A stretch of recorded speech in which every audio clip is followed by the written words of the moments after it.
pierwszym noclegu we Włoszech, w miejscowości Kins, właściwie już poza nią, na jej peryferiach ruszamy na nasz szósty etap. Nie wiem, zgubiłam się. I kierujemy się już dzisiaj na południe. Będziemy nocować w Bliws. Mamy przed sobą 76 km, czyli długi etap jak na naszą podróż, ale wiele wskazuje na to, że najstromsze podjazdy już mamy za sobą, więc powinno być nieco łatwiej. Ale słońce mocno dzisiaj przygrzewa i to chyba będzie nasz główny problem. Zobaczymy. Pewnie.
Pięć 5 km przed Brixen wjechaliśmy na kamienistą, szutrową ścieżkę.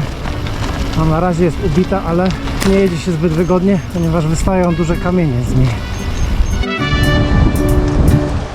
No, ja bym zjechał do centrum Brixen i tam poszukał ścieżki.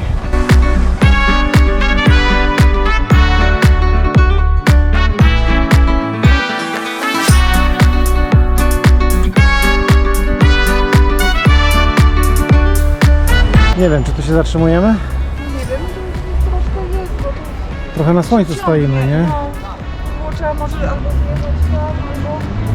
To może zjedźmy, usiądźmy sobie na chwilkę.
ścieżce jest takich rzeźb, nie? Takich, No. wiecie, zwierzątek, figur, to odlewy jakieś są. Fajne, bo jak się z dziećmi jedzie, to takie jest zawsze jakieś ciekawostki.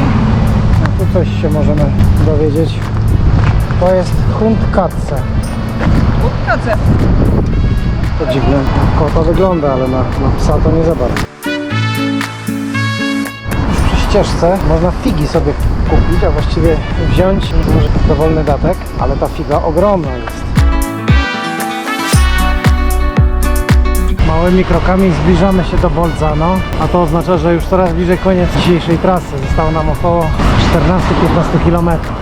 Tutaj mijamy bramki autostradowe, ale do miasta już powinno być niedaleko.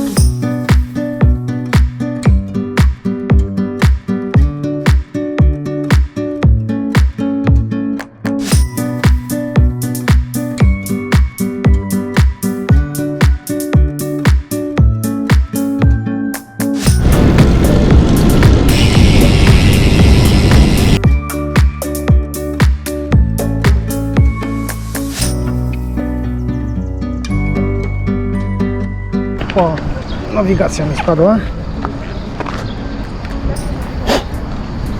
No, w Bolzano są piękne ścieżki rowerowe, ale oznakowanie trochę pozostawia do życzenia. To co? Przez most jedziemy, tak? Naprawdę? Miło mi każe na most skręcić, ale mapy czeskie prosto, tak? No to słuchamy map czeskich.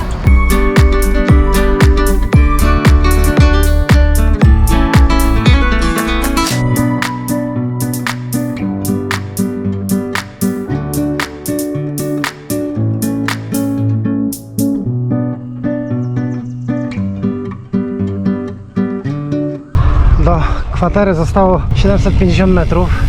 Rozdzieliliśmy się, ja pojechałem według Google'a, Iwona ze starą pojechały według map czeskich. No i ja chyba nie najlepiej zrobiłem, bo gdzieś jechałem między sadami, przez podwórka prywatne i Google się po prostu tutaj pogubił.